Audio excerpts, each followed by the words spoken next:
তো একদিন হবেই।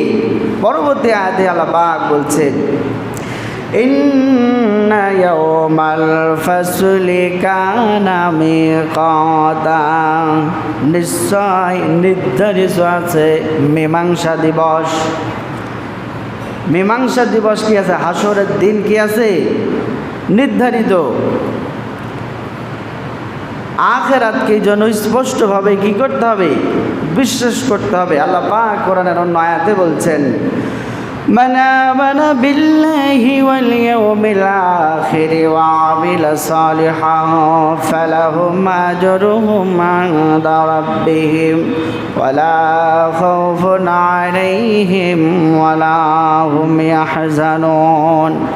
আল্লাহ পাক বলছেন, মান আমানা বিল্লাহ, যে ব্যক্তি আমি আল্লাহকে বিশ্বাস করে, মান আমানা বিল্লাহি ওয়াল ইয়াউমিল আখির, এবং আখিরাত দিবসকে যারা বিশ্বাস করে, ওয়া আমিলা সালিহা, এবং নেক আমল করে, সৎ কাজ করে, ওয়া আমিলা সালিহান ফালাহুম আজরুহুম ইনদা রাব্বিহিম, তাদের জন্য রয়েছে তাদের প্রতিপালকের পক্ষ থেকে পুরস্কার, জাযা। শুধু তাই নয়, ফালা খাউফুন আলাইহিম ওয়ালা হুম ইয়াহজানুন, এবং তাদের কোনো ভয় নেই এবং তাদের কোনো চিন্তাও নেই। যারা আখিরাতকে কি করে? বিশ্বাস করে নেক আমল করে, আল্লাহ পাক বলছে তাদের কোনো ভয় নাই এবং তাদের কোনো চিন্তার, কোনো টেনশন করার কিছু নাই। আল্লাহ পাক বলছেন, ইন্না ইয়াওমাল ফাসলি কানা মিকাতা, নিশ্চয় নির্ধারিত আছে মীমাংসা দিবস, যেই দিন প্রতিফল দিবস হবে। আল্লাহ তাআলা বলছে ইয়াওমাল ফাসলি, অর্থাৎ কিয়ামতের দিন সম্পর্কে বলেন যে ওটা বিচারের জন্য একটা নির্ধারিত দিন, ওটা পূর্বেও আসবে না এবং পরেও আসবে না। একটা নির্ধারিত সময় আছে, একটা নির্ধারিত দিন আছে। আমি এখন চাইলেই কিয়ামত হবে না, ঠিক যেই দিন আল্লাহ পাক নির্ধারণ করে রেখেছেন সেই দিনই কিয়ামত হবে, তার আগেও হবে না, পরেও হবে না। এটা নির্ধারিত একটা দিন করে রাখছে, এটার জ্ঞান একমাত্র রাখে কে? আল্লাহ পাক। এর ব্যাপারে একমাত্র আল্লাহ রয়েছে, তিনি ছাড়া আর কারো এই জ্ঞান নেই। যেমন কোরআনুল কারীমে অন্য জায়গায় আল্লাহ পাক বলছেন, ওমা নুআখিরুহু ইল্লা লিআজালিম মা'দুদ, আর আমি ওটা শুধু সামান্য কালের জন্য স্থগিত রেখেছি। সামান্য কালের জন্য ওটা স্থগিত রেখেছি, কবে হবে এটা আমি আল্লাহ ভালো জানি। যে কোনো সময় যেই দিনটা আমি নির্ধারণ করে রেখেছি ওই দিনই কী হবে? কিয়ামত হবে। ইরশাদ হচ্ছে সেই দিন সিংহায় ফুৎকার দেওয়া হবে। এরপর আল্লাহ পাক বলছে, ইয়াওমা ইউনফাখু ফিস-সূরি ফাতাতুনা আফওয়াজা, সেদিন সিংহায় ফুৎকার দেওয়া হবে এবং তোমরা ফাতাতুনা আফওয়াজা, সেদিন তোমরা দলে দলে সমাগত হবা। দলে দলে সমাগত হবে, অর্থাৎ প্রত্যেকটা নবী রাসূলের যে উম্মাত, প্রত্যেকটা নবী রাসূল তার উম্মতদেরকে নিয়ে দলে দলে কি হবে? সমবেত হবে। মুজাহিদ রাহিমাহুল্লাহ বলেন যে সেদিন লোকেরা দলে দলে উপস্থিত হবে। ইবনে জারির রহমতুল্লাহ আলাইহি বলেন এর অর্থ হলো প্রত্যেক নামের উম্মতগণ তাদের নবীর সাথে দলবদ্ধ হয়ে উপস্থিত হবে। এ আল্লাহ তাআলার নিম্নোক্ত যে একটা বাণী, এই আয়াত দ্বারা আল্লাহ পাক বলেছেন, ইয়াওমা নাদউ কুল্লা উনাসিম বিইমামিহিম, আল্লাহ পাক বলেন স্মরণ করো সেই দিনকে যখন আমি প্রত্যেক সম্প্রদায়কে তাদের নেতা সহ আহ্বান করব। প্রত্যেক নেতা সহ কি করব? আমি আহ্বান করব। কোন নেতার তুমি অনুসরণ করেছ সেই নেতা সহ কি কিয়ামতের দিন আপনাকে আমাকে আহ্বান করা হবে। এই জন্য যে যাকে তাকে নেতা বানানো যাবে না। যাবে না, যাকে তাকে নেতা বানাইছেন তো বিপদে পড়ছেন। কারণ আপনার নেতা সহ কিয়ামতের দিন আপনাকে কি করা হবে? আহ্বান করা হবে এবং সেই নেতা সহ আপনাকে হাজির করা হবে। এখন আপনার নেতা যদি হয় লুচ্চা, তো ও যাবে জাহান্নামে, তা আপনি কোথায় যাবেন? জান্নাতে যাবেন? অসম্ভব। এই জন্য খুব সাবধান। এরপর আল্লাহ পাক বলছেন ইয়াউমা ইউনফাখু ফিস-সূরি ফাতাতুনা আফওয়াজা। ইয়াতে তাফসীর সহিহ বুখারীতে আবু হুরায়রা রাদিয়াল্লাহু তাআলা আনহু-তে বর্ণিত আছে যে রাসূল সাল্লাল্লাহু আলাইহি ওয়াসাল্লাম বলেছেন উভয় সিংহার মধ্যবর্তী সময় হবে 40। সাহাবায়ে-কেরামের কেহ কেহ যখন জিজ্ঞেস করলেন ওহা কি 40 দিন, তিনি উত্তরে বললেন আমি বলতে পারি না। তারা আবার প্রশ্ন করল ওহা কি 40 মাস, তিনি জবাব দিলেন তা আমি বলতে পারবো না।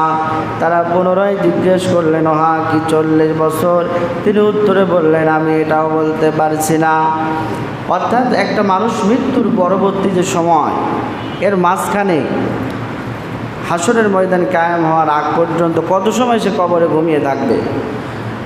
বুখারী রহমতুল্লাহ আলাইহি হাদিস জেনেছেন যে আল্লাহ রসুলকে সাহাবায়ে-কেরাম জিজ্ঞাসা করেছেন যে এর মাঝখানে আসলে যে 40 দিন 40 মাস না 40 বছরের মধ্যবর্তী সময় থাকবে।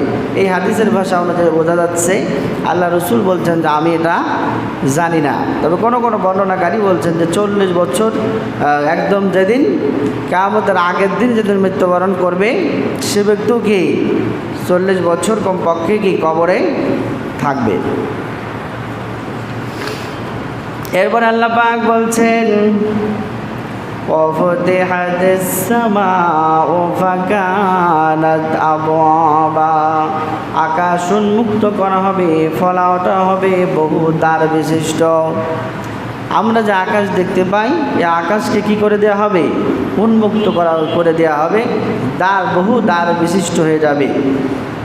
ওয়াসিরাতিল জিবালু ফাকানাত সারাবা, আর চলমান করা হবে পর্বত সমূহকে, ফলে সেগুলি হয়ে যাবে মরীচিকা। আমরা যে বড় বড় পাহাড় দেখতে পাই এই আয়াতের মাধ্যমে এটা বোঝা যায়। তাফসীরকারগণ লিখেছেন পাহাড়গুলো সেই দিন সিংহায় ফুৎ করে দেওয়ার পরে পাহাড়গুলো তুলার মতো উঠতে থাকবে, পাহাড়গুলো চলতে থাকবে, সব পৃথিবীর সব কিছু উলট পালট করে দেবে আল্লাহ পাক। পাহাড়গুলো আমরা দেখতে পাবো কি তুলার মতো উড়ে বেড়াচ্ছে। আল্লাহ পাক বলছেন ওয়াসুইরাতিল জিবালু ফাকানাত সারাবা, আর এটা কি করা হবে? চলমান করা হবে পর্বত সমূহকে, ফলে সেগুলো হয়ে যাবে কি মরীচিকা। যেমন আল্লাহ তাআলা কোরআনের অন্য জায়গায় বলছেন ওয়াতারাল জিবালা তাহসাবুহা জামিদাতাও ওয়া হিয়া তামুররু মাররাস সাহাবা। আল্লাহ পাক বলছেন তুমি পর্বতমালা দেখে অচল মনে করেছ, অথচ সেদিন ওগুলি হবে মেঘপুঞ্জের ন্যায় চলমান। যে পাহাড়গুলিকে আমরা আজ দেখতে স্থিরভাবে ঘিরে আছে, আল্লাহ পাক বলছে তুমি ওগুলো দেখতেছো কি স্থির, কিন্তু ওগুলো একটা সময় হয়ে যাবে কি মেঘপুঞ্জের ন্যায়। মেঘমালা দেখেন না আপনারা, আমরা দেখি উড়ে চলে যাচ্ছে, কত দ্রুত চলে যাচ্ছে মেঘমালা। আল্লাহ পাক বলছে পাহাড়গুলো এরকম মেঘপুঞ্জের ন্যায় গিয়ে চলমান হয়ে যাবে, উঠতে থাকবে, এরকম অবস্থা সেদিন তৈরি হয়ে যাবে।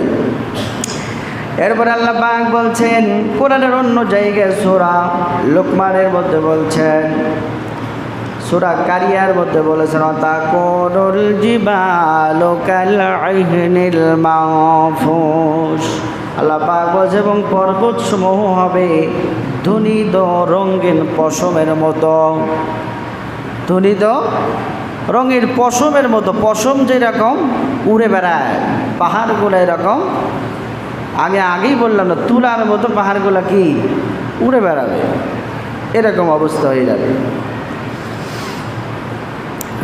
এটা দেখে দর্শকরা মনে করবে যে ওটা নিশ্চয় একটা কিছু, আসলে কিন্তু কিছুই নয়। সেটা ওটা সম্পূর্ণরূপে বিধ্বস্ত এবং ভেঙে চুরমার হয়ে উপর থেকে নিচে পড়ে যাবে।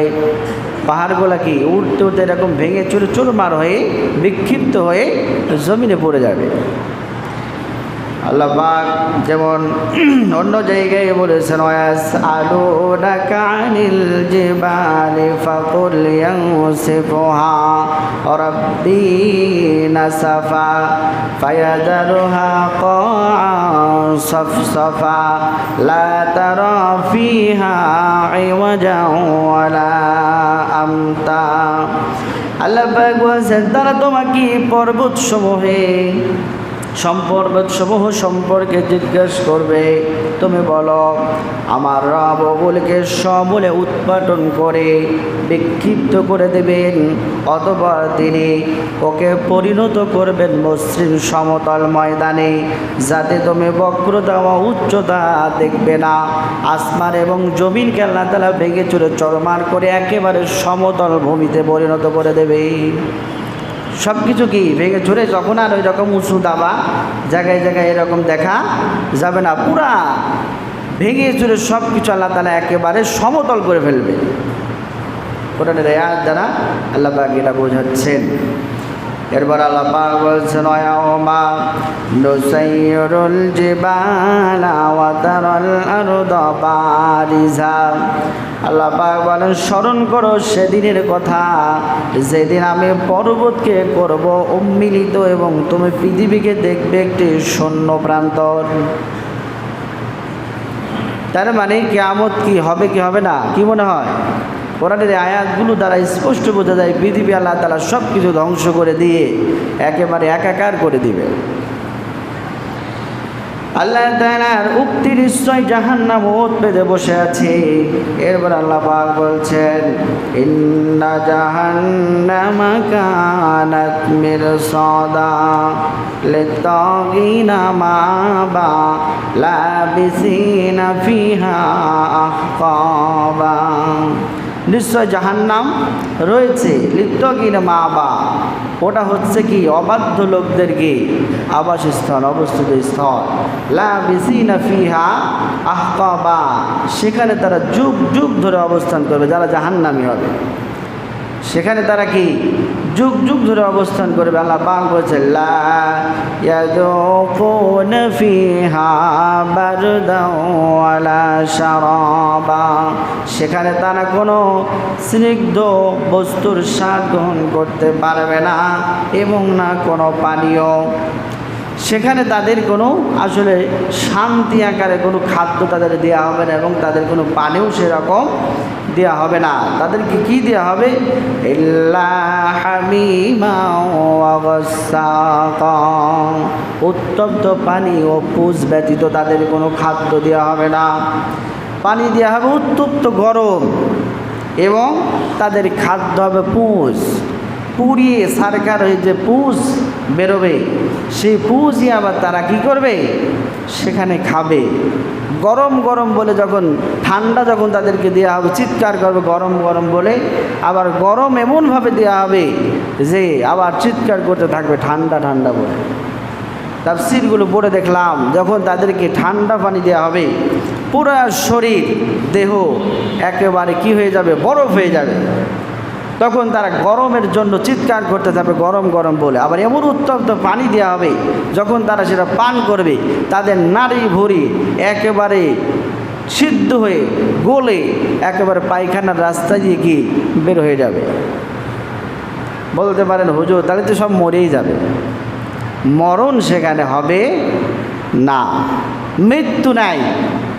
তাদেরকে এরকম শাস্তি দেওয়া হবে কিন্তু মৃত্যু হবে না। আল্লাহ পাক বলছেন জাযাও বিফাকা, এটাই হবে তাদের জন্য সমুচিত প্রতিফল। অর্থাৎ পৃথিবীর জমিনে থাকা অবস্থায় তারা যে কর্ম করেছে, আল্লাহ দ্রোহিতা করেছে, আল্লাহ পাকের বাণীর কথা যখন তাদের সামনে উপস্থাপন করা হতো তারা শুনতো না, মানতো না। যখন কোনো মাওলানা যখন কোরআন হাদিস দিয়ে তাদেরকে বুঝিয়েছে তারা এখান থেকে মসজিদ থেকে বের হয়ে আবার সমালোচনা করেছে। কি এরকম হয় কি হয় না? ওয়াজ শোনার পর বাইরে যেই আবার ইমাম সাহেবের বিরুদ্ধে সমালোচনা করে। এরকম যাদের কালচার আছে, যারা এরকম উল্টাপাল্টা বলে তাদেরকে সতর্কবার্তা আপনি গোপনে আর সদরে যেভাবেই যা কিছু বলেন না কেন, দুনিয়ার কেউ না শুনলেও একজন কিন্তু প্রত্যক্ষদর্শী আপনার দিকে তাকিয়ে থাকে। সে কে? আল্লাহ পাক বলছেন, মা ইয়ালফিজু মিন কওলিন ইল্লা লাদাইহি রাকীবুন আতীদ। মানুষ যা কিছুই বলুক না কেন তার দিকে একজন প্রত্যক্ষদর্শী তাকিয়ে থাকে। কি? মানুষ যা কিছুই বলুক না কেন তার পিছনে একজন প্রত্যক্ষদর্শী আছে। তিনি কে? বলেন। কি বলতে ভয় পাচ্ছেন নাকি? প্রত্যক্ষদর্শী কে আছে? আল্লাহ। আপনি যা কিছুই বলেন না কেন সব কিছু একজন শোনে। সে কে? দুনিয়ার কেউ না শুনলেও সে কিন্তু শোনে। তাই কিন্তু ঘুমায় না, সে ঠসাও না, সে চোখেও কম দেখে না। আপনি কোথায় কি বলেন, কোথায় কি করেন, সব কিছুর খবর আছে কার কাছে? আল্লাহর কাছে। এই জন্য আল্লাহ পাক বলছে, সতর্ক করে দিয়েছেন। ইমাম আবু হানিফা রহিমাহুল্লাহ এই আয়াত তিনি পড়তেন আর এত পরিমাণ কন্দন করতেন যে আমি কখন কোন আমার জবান দিয়ে কোন কথাটা আমি বলে ফেলে দিয়েছি না জানি, এর জন্য কিয়ামতের আদালতে আমাকে কি করা লাগবে? জবাব দিয়ে করা লাগবে, কারণ আমি এটা গোপন করতে পারতেছি না। কারণ আল্লাহ পাক বলেইছেন, মা ইয়ালফিজু মিন কওলিন ইল্লা লাদাইহি রাকীবুন আতীদ। মানুষ যা কিছু বলে তার দিকে একজন প্রত্যক্ষদর্শীকে তাকিয়ে থাকে। এই জন্য কথা বলার আগে ভেবে চিন্তে কথা বলতে হবে। আপনি যে জবান দিয়ে যা কিছু বলতেছেন, জবানের হেফাজত করতে পারতেছি না আমরা, আমাদের কর্ম হচ্ছে আমাদের উল্টাপাল্টা, আমরা এটা হেফাজত করতে পারছি না। কিয়ামতের আদালতে কি জবাব দিব? একটু হিসাব করে কথা বলতে হবে। আপনি যে কথা বলেন একজনকে নিয়ে, সেই কথা কতদূর যাবে এটা একটু ভেবে দেখেছেন? ভেবে চিন্তে কথা বলুন, নইলে বিপদে পড়ে যাবেন। বিপদে পড়ে